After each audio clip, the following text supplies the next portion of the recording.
Hello students, આજે આપણે મળીએ છીએ મેટ્રિક 4 જેમાં આપણે જોઈશું કોઈ પણ સંખ્યાનો 11 સાથે કે 111 સાથે ગુણાકાર કરવો હોય તો એકદમ આસાન ટ્રીક છે. જોઈએ કઈ રીતના. કોઈ પણ સંખ્યા છે એનો 11 સાથે મલ્ટીપ્લાઈડ છે, એના માટે કંઈક થોડુંક આપણે વિચારવું પડશે. શું છે? 1 2 1 આપણે યાદ રાખવું પડશે. આ ચાવી શું કહે છે એ આપણે જોઈએ. 1 એટલે જે નંબર છે એ નંબર આપણે એમને એમ મૂકશું, એકમ નોંધ જે છે એમને.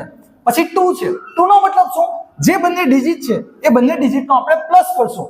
4 + 5 9.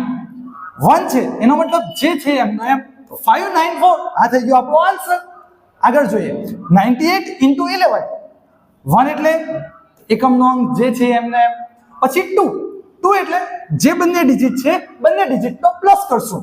9 + 8 શું થશે? 17. તો 17 નો આપણે 7 લખશું. જે 1 બાકી રહ્યો 1 ને આપણે કેરી ફોરવર્ડ કરશું, એટલે કે વધીમાં એડ કરી દઈશું. 9 નો 9, પણ 9 અહીંયા આપણે લખશું નહીં, કારણ કે એની અંદર એક વધી એડ કરવાની બાકી છે, એટલે આપણે લખી દઈશું 10. 1078 આ થઈ ગયો આપણો આન્સર. આગળ જોઈએ, આ 3 અંકની કિંમત છે અને 11 સાથે મલ્ટીપ્લાય છે, તો કઈ રીતના કરવું જોઈએ. કી તો આ જ વાપરવાનું છે. 1 એટલે જે એકમ નોંધ છે, 3 નો 3.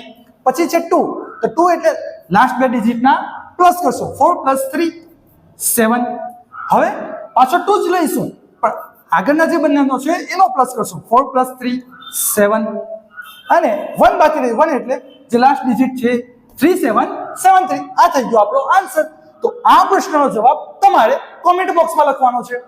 આગળ જોઈએ, કોઈ પણ સંખ્યાનો 111 સાથે ગુણાકાર કરવો હોય, મલ્ટીપ્લાય કરવો હોય તો કઈ રીતના કરશું? આના માટે પણ આપણે યાદ રાખવાનું છે 1 2 3 2 1 આ આપણે યાદ રાખશું. આ શું છે એ જોઈએ. આ જે 1 છે, 1 નો મતલબ શું છે? એકમનો જે અંક છે, તો એકમનો અંક આપણે એમને એમ રાખશું. પછી છે 2, 2 એટલે જે લાસ્ટ 2 ડિજિટ છે એ બંનેનો પ્લસ કરશું. 3 + 2 5.